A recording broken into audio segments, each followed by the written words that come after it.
आयुर्वेद के अनुसार हमारा शरीर पंच महाभूतों के मिश्रण वाले 3 तत्व वात, पित्त और कफ से बना है, जिसे हम त्रिदोष भी कहते हैं। इस शरीर रूपी भवन को स्वस्थ और संतुलित रखने के लिए आयुर्वेद में 3 स्तंभ बताए गए हैं: आहार, निद्रा और ब्रह्मचर्य। जिसमें से आज हम आहार किस प्रकार से हमारे शरीर को स्वस्थ रखता है उसे जानेंगे। तो चलिए समझते हैं इसे। विश्व के सभी विद्वानों की मान्यता है कि वेद संसार के प्राचीनतम ग्रंथ है और आयुर्वेद का उद्भव वेदों से ही हुआ है। इसी आयुर्वेद के ग्रंथों में चरक संहिता, अष्टांग हृदय, सुश्रुत संहिता मुख्य ग्रंथ है। इन ग्रंथों में शरीर को स्वस्थ रखने के स्तंभों में से एक आहार प्रमुख स्तंभ है। आयुर्वेद कहता है कि आहार के बिना स्वस्थ रहना असंभव है। वास्तव में आहार स्वयं में एक औषधि है। इससे शरीर के त्रिदोष धातु का पोषण होता है। अगर हम आहार के विज्ञान को समझ ले तो अनेक व्याधियों की चिकित्सा कर सकते हैं। और इतना ही नहीं, आहार का प्रभाव केवल शरीर पर ही नहीं अपितु हमारे मन पर भी समान रूप से पड़ता है। तभी तो कहते हैं ना, जैसा खाए अन्न वैसा बने मन। और उपनिषदों में तो आहार को ही जीवन कहा गया है। लेकिन आहार हमारे स्वास्थ्य के लिए तभी लाभदायी सिद्ध होता है जब हम इसका सेवन मात्र स्वाद की दृष्टि से न करके अपितु स्वास्थ्य की दृष्टि से करें। हमें सदा स्मरण रखना चाहिए कि हमारा जीवन खाने के लिए नहीं अपितु खाना जीवन जीने के लिए है। अब कौन व्यक्ति स्वस्थ रहता है? तो इसके उत्तर में वाग्भट जी कहते हैं कि हितभुक, मितभुक और रुतभुक अर्थात अपनी प्रकृति के अनुसार हितकारी, उचित मात्रा में और उचित प्रकार से भोजन करने वाला व्यक्ति ही स्वस्थ रहता है। इसके विपरीत रूप में भोजन करने वाला अनेक कष्टकर रोगों से ग्रस्त हो जाता है। अपनी जीभ पर नियंत्रण रखने वाला जितेंद्रिय व्यक्ति ही ऐसा आचरण कर सकता है। और हमारे शरीर की 7 धातु रस, रक्त, मांस, मेद, अस्थि, मज्जा और शुक्र का पोषण या निर्माण अन्न से ही होता है। इसका अर्थ है हमारे भोजन से, हमारे खान पान से हमारे स्वास्थ्य पर प्रभाव पड़ता है। और अन्न हमारी भारतीय परंपरा में ऋतुओं के अनुसार बनता है या उगता है। इसे सरल शब्दों में समझे तो अन्न के अलावा ऋतुओं का भी प्रभाव हमारे शरीर पर पड़ता है। कैसे ये कार्य करता है, आइए समझते हैं। हमारी त्रिगुणात्मक प्रकृति, जिसे त्रिदोष कहते हैं, वात, पित्त और कफ, ये दोष ऋतुओं के अनुसार कम ज्यादा होता है। और मनुष्य के स्वास्थ्य के साथ ऋतुओं का गहरा संबंध है। अतः आयुर्वेद प्रत्येक ऋतु में दोषों में होने वाली वृद्धि, प्रकोप या शांति के अनुसार सब ऋतुओं के लिए अलग अलग प्रकार के खान पान और आहार विहार का उल्लेख किया गया है। इसके अनुसार आहार विहार अपनाने से स्वास्थ्य की रक्षा होती है तथा मनुष्य रोगों से बचा रहता है। भौगोलिक स्थिति के अनुसार एक वर्ष में मुख्य रूप से 3 मौसम आती है: गर्मी, शीतकाल और वर्षा। इन तीनों में शरीर के अंदर अनेक प्रकार के परिवर्तन भी आते हैं। अब ये 3 मौसम को 6 ऋतुओं में बांटा गया है। ये 6 ऋतुएं हैं वसंत, ग्रीष्म, वर्षा, शरद, हेमंत और शिशिर। ये प्रत्येक ऋतु 2-2 मास की होती है।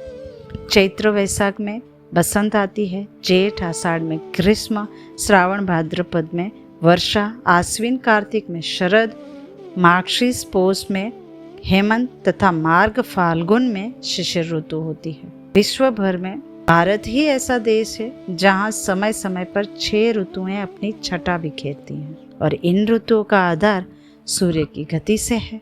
इसे अयन कहा जाता है, उत्तरायण और दक्षिणायन। उत्तरायण का अर्थ है सूर्य की उत्तर की ओर की गति। तो चैत्र से लेकर भाद्रपद तक के समय को कहते हैं। अब इसे आयुर्वेद भाषा में आदान काल कहा जाता है, क्योंकि इस समय सूर्य प्रचंड रूप में रहता है, जो जलीय तत्व का आदान करता है, यानी कि ग्रहण करता है, यानी कि जल को सोख लेता है, जिसके कारण सूर्य की किरणें प्रखर और हवाएं तीव्र, गर्म और सूखी होती है। इस समय सूर्य की किरणें पृथ्वी के जलीय अंश को सोख लेती है। इसीलिए इसका प्रभाव सभी औषधियों के साथ साथ मनुष्य के शरीर पर भी पड़ता है। इसके शारीरिक शक्ति में कमी होने लगती है और व्यक्ति दुर्बलता का अनुभव करता है। इस अवधि में शिशिर, वसंत और ग्रीष्म ऋतुएं आती हैं, यानी गर्मी का मौसम होता है। दक्षिणायन में सूर्य की गति दक्षिण की ओर होती है। इस समय सूर्य की किरणें मंद व सौम्य होने से वातावरण में जलीय तत्व की वृद्धि होती है। इसे आयुर्वेद की भाषा में विसर्ग काल कहा जाता है, क्योंकि इसमें सौम्य अवस्था वाले सूर्य और चंद्र द्वारा वातावरण में रस का विसर्जन किया जाता है। इसमें चंद्रमा के सौम्य गुणों की प्रधानता होती है तथा ताप कम हो जाता है। हवाओं, बादलों और वर्षा में ठंडक आ जाती है। सब जगह चंद्रमा की शीतलता रहती है। वातावरण की शीतलता के कारण औषधियों और खाद्य पदार्थों में स्निग्धता आ जाती है। इससे शारीरिक शक्ति में वृद्धि होती है। इस प्रकार से विसर्ग और आदान काल के प्रभावों के कारण आदान काल के अंत में और विसर्ग काल के प्रारंभ में दुर्बलता अधिक रहती है। इन दोनों कालों के बीच के समय में मनुष्य में बल भी मध्यम प्रकार का रहता है। समय की इन सभी विशेषताओं को ध्यान में रखते हुए ही आयुर्वेद ने सभी ऋतुओं में अलग अलग आहार विहार का वर्णन किया है, जिसे अब हम समझते हैं। सबसे पहले शीतकाल में हेमंत व शिशिर ऋतु आती है। जिसके आहार विहार का वर्णन करें तो स्वास्थ्य की दृष्टि से शीतकाल की ये दोनों ऋतुएं मनुष्य के लिए अधिक अच्छी मानी गई है। इस समय शरीर सबसे अधिक बलयुक्त होता है।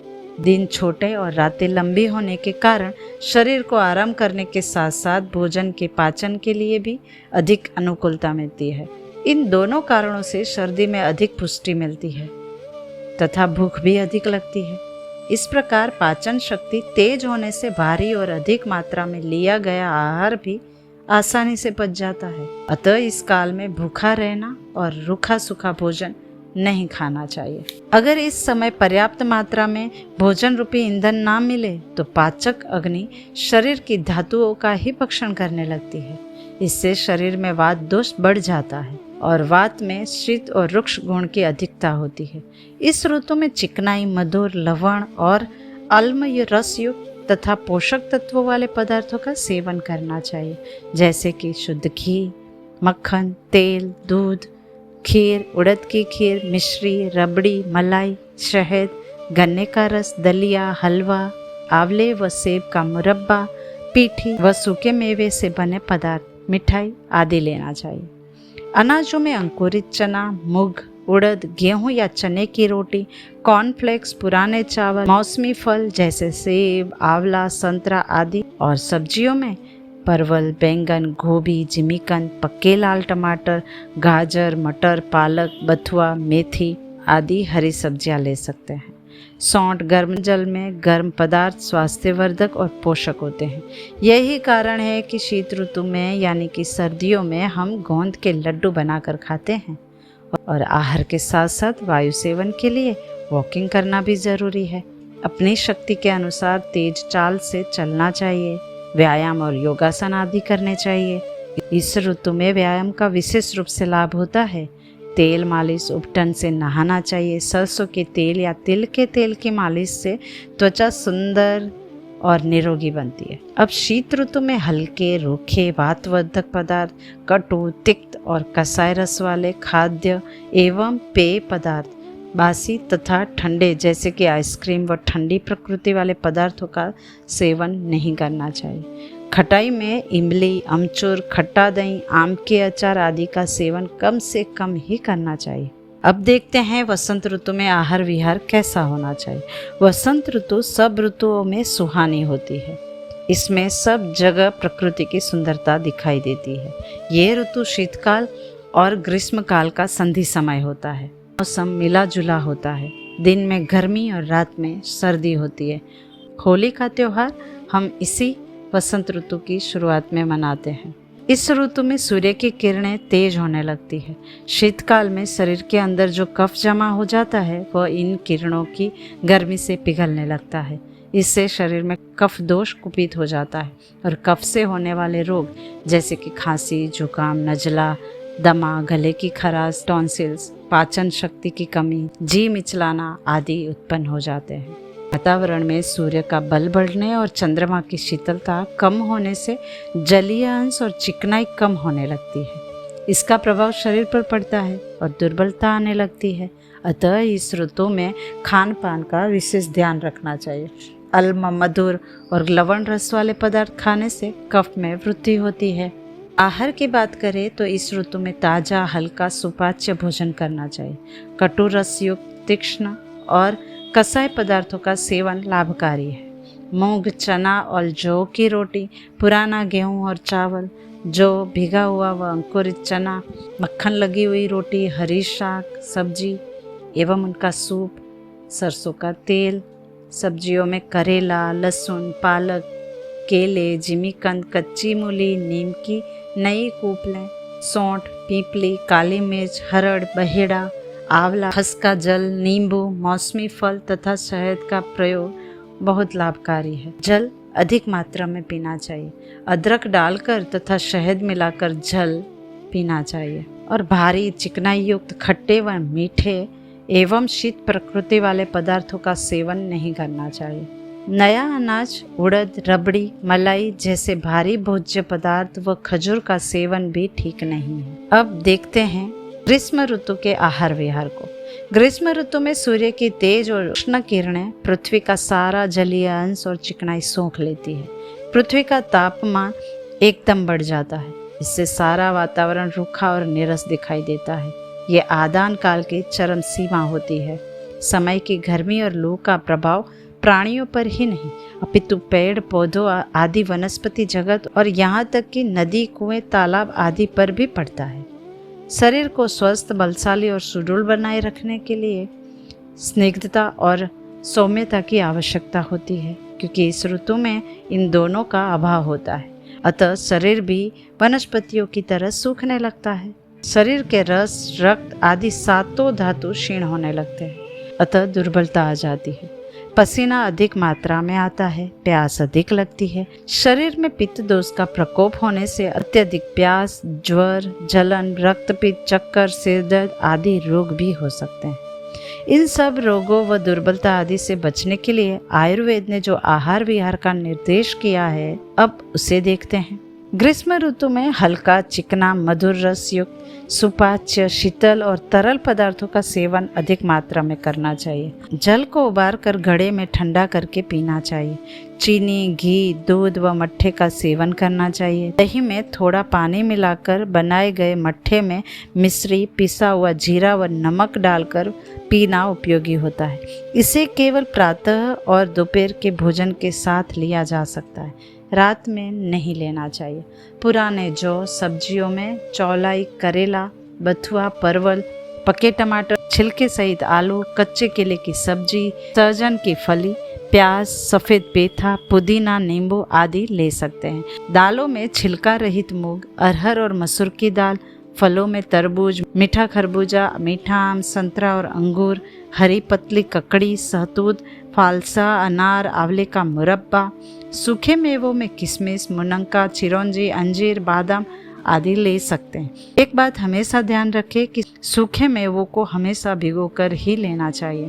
तरल पदार्थों में नींबू की मीठी शिकंजी, कच्चे आम का पन्ना, शरबत, मीठे दही की लस्सी, बेल का शरबत, मीठा पतला सत्तू, ठंडाई, चंदन, खसखस, गुलाब का शरबत, गन्ने, सेब और मीठे संतरे का रस, नारियल पानी, मिश्री व घी मिला हुआ दूध, रायता, चंद्रमा की किरणों में ठंडा किया जल जैसे पदार्थ लाभकारी होते हैं।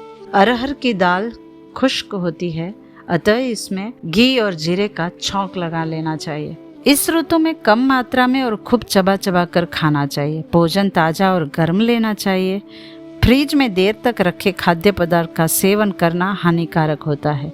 इस ऋतु में वृक्षों से भरे बाग बगीचों में भ्रमण करना स्वास्थ्यवर्धक होता है, क्योंकि इनमें सूर्य की किरणें सीधी धरती पर नहीं पहुंचती है। शरीर पर चंदन का लेप करना चाहिए। अगर रात को 10 बजे के बाद तक जागना पड़े तो बीच बीच में 1 गिलास पानी अवश्य पीते रहना चाहिए। इससे वात और कफ दोष कुपित नहीं होते और कब्ज भी नहीं होता। रात का भोजन विशेष रूप से हल्का और सुपाच्य होना चाहिए। यदि हो सके तो इस समय सप्ताह में 2 बार खिचड़ी का सेवन अवश्य करें।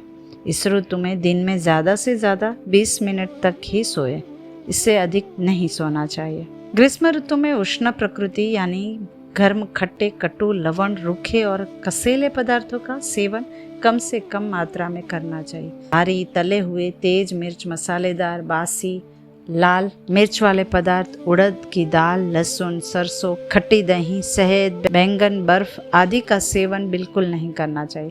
शहद को औषधि के अनुपान के रूप में लिया जा सकता है। बाजार में बिकने वाली चाट, चटनी आदि खट्टे पदार्थ, खोए के व्यंजन और उड़द की पिट्ठी से बने पदार्थ भी हानिकारक होते हैं। एक बार में अधिक मात्रा में जल कभी नहीं पीना चाहिए, इससे पाचक अग्नि दुर्बल हो जाती है। कुछ कुछ समय बाद एक एक ग्लास करके जल पीना और बैठकर ही पीना लाभकारी होता है। विरुद्ध आहार का सेवन कभी नहीं करना चाहिए। धूप में से आकर एकदम पानी नहीं पीना चाहिए। थोड़ा रुककर पसीना सूख जाने के बाद और शरीर का तापमान सामान्य होने पर ही जल आदि पीना चाहिए। फ्रिज का पानी बिल्कुल ही नहीं पीना चाहिए और पीना ही हो तो सादा पानी मिलाकर ही पिए और जल मूत्र के वेग को कभी रोकना नहीं चाहिए। आइए अब समझते हैं वर्षा ऋतु के आहार विहार को। वर्षा ऋतु काल के आरंभ में आती है। वातावरण में हरियाली के साथ साथ नमी और वृक्षता भरी होती है। नमी के कारण मच्छर, मक्खी आदि जंतुओं से गंदगी बढ़ जाती है। वर्षा ऋतु में वातावरण की नमी का प्रभाव शरीर पर भी पड़ता है। ग्रीष्म ऋतु में पाचन शक्ति पहले से ही दुर्बल होती है और वर्षा ऋतु की नमी के कारण से वात दोष कुपित हो जाता है और पाचन शक्ति अधिक दुर्बल हो जाती है। वर्षा की बौछारों से पृथ्वी से निकलने वाली गैस, अम्लता की अधिकता, धूल और धुएं से युक्त वात का प्रभाव भी पाचन शक्ति पर पड़ता है। बीच बीच में बारिश न होने से सूर्य की गर्मी बढ़ जाती है। इससे शरीर में पित्त दोष जमा होने लगता है। गेहूं, चावल आदि धान्यों की शक्ति भी कम हो जाती है। इन सब कारणों से संक्रमण से मलेरिया, फाइलेरिया, बुखार, जुकाम, दस्त, पैचिस, हैजा, आंत्रशोथ, अल्सर, गठिया, संधियों में सूजन, बीपी, फुसिया, दाद, खुजली आदि अनेक रोग आक्रमण कर सकते हैं। इसीलिए इन सबसे बचने के लिए वर्षा ऋतु में हल्के, सुपाच्य, ताजे, गर्म और पाचक अग्नि को बढ़ाने वाले खाद्य पदार्थों का सेवन करना चाहिए और ऐसे पदार्थ लेने चाहिए जो वात को शांत करने वाले हो। वाघभट जी कहते हैं कि पुराना अनाज जैसे गेहूं, जौ, लाल चावल, मक्का, सरसों, राई, खीरा, खिचड़ी, दही, मट्ठा, मूंग और अरहर की दाल आदि। सब्जियों में लौकी, भिंडी, तोरई, टमाटर और पुदीने की चटनी, सब्जियों का सूप, फलों में सेब, केला, अनार, नाशपाती, पक्के जामुन और देसी पक्के आम तथा घी व तेल से बने नमकीन पदार्थ उपयोगी रहते हैं। आम और दूध का सेवन विशेष रूप से लाभकारी होता है। आम पक्का, मीठा और ताज़ा ही होना चाहिए। पके आम को चूस कर ऊपर से दूध पीने से शरीर पुष्ट होता है। यदि एक समय भोजन के स्थान पर आम और दूध का उचित मात्रा में सेवन किया जाए तो शरीर में ताकत, सुडौलता और पुष्टि आती है। इसी प्रकार जामुन का नियमित रूप से सेवन करने से त्वचा के रोग, फोड़े, फुसियाँ, जलन जैसे रोगों में लाभ होता है। भुट्टा खाने के बाद छाछ पीने से वह अच्छी तरह से पच जाता है। दही की लस्सी में लौंग, सौंठ, पीपली और काली मिर्च, सेंधा नमक, अजवाइन, काला नमक आदि डालकर पीने से पाचन शक्ति ठीक रहती है। लहसुन की चटनी व शहद को जल एवं अन्य पदार्थ जो गर्म ना हो ऐसे में मिलाकर लेना उपयोगी होता है। इस मौसम में वात और कफ दोषों को शांत करने के लिए कटु, अल्म और क्षार पदार्थ लेने चाहिए। अल्म, नमकीन और चिकनाई वाले पदार्थों का सेवन करने से वात दोष का शमन करने में सहायता मिलती है और ये तभी लेना चाहिए जब अधिक वर्षा और आंधी से मौसम ठंडा हो गया हो। इस ऋतु में जल की शुद्धि का विशेष ध्यान रखना चाहिए। वर्षा का उचित प्रकार से संग्रहित शुद्ध जल उपयोगी रहता है। जल में तुलसी के कुछ पत्ते और चावल के दाने के बराबर फिटकरी पीसकर मिलाने से भी जल शुद्ध हो जाता है। आजकल तो ज़्यादातर घरों में वाटर फिल्टर आ गए हैं। वाघभट जी कहते हैं कि ठंडे जल में शहद मिलाकर लेना स्वास्थ्यवर्धक होता है। जल पर उपटन मलना, मालिश और सिकाई करना लाभकारक होता है। भोजन भूख लगने पर ही और ठीक समय पर ही करना चाहिए। रात्रि को हो सके उतना भोजन जल्दी कर लेना चाहिए। वर्षा ऋतु में पत्ते वाली सब्जियां, ठंडे व रूखे पदार्थ, चना, मोठ, उड़द, जौ, मटर, मसूर, ज्वार, आलू, कटहल, सिंगाड़ा, करेला और पानी में सत्तू घोलकर लेना नहीं चाहिए। वर्षा ऋतु में जब वर्षा बहुत कम होती है तो पित्त का प्रकोप होने लगता है। इस समय खट्टे तले हुए बेसन से बने पदार्थ, तेज मिर्च मसाले वाले बासी खाद्य पदार्थ और पित्त बढ़ाने वाले खाद्यों का सेवन नहीं करना चाहिए। एक लौकिकता के अनुसार श्रावण मास में दूध, भाद्रपद में छाछ, आश्विन मास में करेला और कार्तिक मास में दही का सेवन नहीं करना चाहिए। इसीलिए वर्षा ऋतु के दरमियान इतने व्रत त्योहार आते हैं। इतना ही नहीं, चातुर्मास भी होता है। इसीलिए आयुर्वेद को हमारे व्रत त्योहारों के साथ जोड़ दिया गया ताकि हम स्वस्थ रह सकें। दिन में सोना, धूप में घूमना, भारी भोजन, बार बार भोजन करना और भूख न होने पर भी भोजन करने से बचना चाहिए। रात के समय दही और मट्ठा तो बिल्कुल भी नहीं लेना चाहिए। इन सब उपयुक्त आहार विहार का ध्यान रखते हुए मनुष्य स्वस्थ रहकर वर्षा ऋतु का पूरा आनंद ले सकता है। आइए अब जानते हैं शरद ऋतु में क्या ध्यान रखना चाहिए और कौन सा आहार लेना चाहिए। शरद ऋतु में बादल स्वच्छ और सुंदर होते हैं। चंद्रमा की किरणें अधिक प्रभावशाली, स्वच्छ और स्निग्ध हो जाती है और मन को आनंद प्रदान करती है। इसीलिए तो शरद पूर्णिमा का अधिक महत्व होता है। नदियों, झीलों और तालाबों का जल सूर्यताप व चांदनी के प्रभाव से स्वच्छ हो जाता है। वनस्पतियों, औषधियों आदि में अम्ल रस की अधिकता पाई जाती है। वर्षा ऋतु में शरीर को वर्षा और उसकी शीतलता सहन करने का अभ्यास हो जाता है। वर्षा के बाद शरद ऋतु में सूर्य अपने पूरे तेज तथा गर्मी के साथ चमकता है। इसी कारण शरीर में जमा हुआ पित्त दोष एकदम कुपित हो जाता है। इससे रक्त दूषित हो जाता है। परिणाम स्वरूप पित्त और रक्त के रोग जैसे कि बुखार, फोड़े, फुंसियाँ, त्वचा पर चकत्ते, घंटमाला, खुजली आदि विकार अधिक होते हैं। विसर्ग काल का मध्य होने से शरीर में बल की स्थिति मध्यम होती है। कुपित पित्त को शांत करने के लिए घी और तिक्त पदार्थ का सेवन करना चाहिए। मीठे, हल्के, सुपाच्य, शीतल और तिक्त रस वाले खाद्य पदार्थ विशेष रूप से लेने चाहिए। काली चावल यानी कि ब्राउन राइस, मूंग, गेहूं, जौ, उबाला हुआ दूध, दही, मक्खन, घी, मलाई, श्रीखंड। सब्जियों में चौलाई, बथुआ, लौकी, तोरई, फूलगोभी, मूली, पालक, सोया आदि। फलों में अनार, आंवला, सिंघाड़ा, मुनक्का और कमलगट्टा लाभकारी होता है। आंवले को शक्कर के साथ खाना चाहिए। तिक्त पदार्थ यानी कि कड़वे पदार्थों के साथ घृत को पकाकर प्रयोग में लाना चाहिए। इस ऋतु में जल को दिन के समय सूर्य की किरणों में तथा रात्रि को चंद्रमा की किरणों में रखकर प्रयोग में लाना चाहिए। यह जल विश्व अशुद्धि से रहित हो जाता है और सब दृष्टि से उपयोगी होता है। इसीलिए अमृत के समान माना जाता है। पीने के साथ साथ स्नान के लिए भी इसी जल का उपयोग करना हितकर होता है। आचार्य चरक ने इस जल को हंसोदक कहा है। रात्रि के समय चंद्रमा की किरणों में बैठना, घूमना या सोने से स्वास्थ्य पर अच्छा प्रभाव पड़ता है। इसीलिए इस समय नवरात्रि का अधिक महत्व होता है।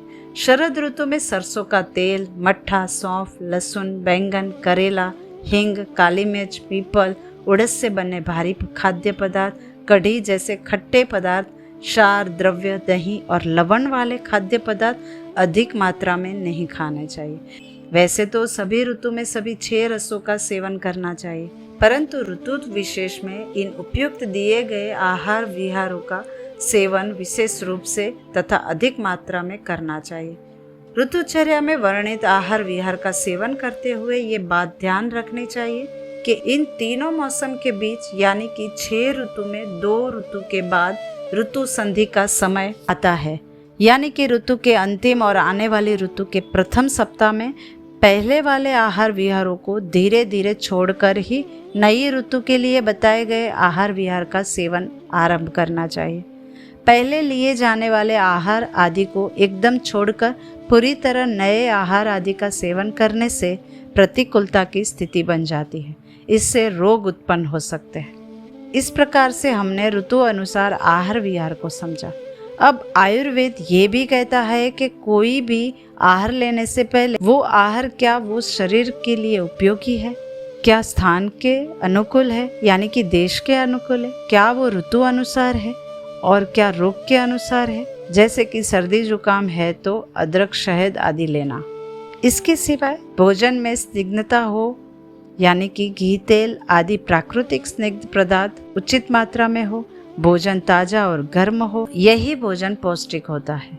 जबकि बासी ठंडा भोजन भारी, तामसिक और अपौष्टिक होता है। आयुर्वेद के अनुसार फ्रिज में रखा हुआ, बाजार में उपलब्ध डिब्बा बंद भोजन, कोल्ड ड्रिंक्स, केक, नमकीन, पैकेट वाले चिप्स आदि जिसमें प्रिजर्वेटिव पदार्थ डालकर सुरक्षित की रखा जाता हो, खाना उचित नहीं है। इसी कारण आज के समय में महामारी की तरह बढ़ता हुआ मोटापा, जिसका कारण जंक फूड, फास्ट फूड व डिब्बा बंद फूड है। इस विषय में हम सबको ध्यान देना चाहिए, क्योंकि आयुर्वेद कहता है कि अधिकांश रोग अनुचित आहार सेवन से ही उत्पन्न होते हैं, जिसका परिणाम आज हम सभी देख रहे हैं। शास्त्रों में प्राकृतिक फल, जूस एवं ताज़ा बने भोजन के सेवन को उत्तम माना है। और ये भी ध्यान रखना चाहिए कि हमेशा भोजन करें तो स्थान का भी ध्यान रखें।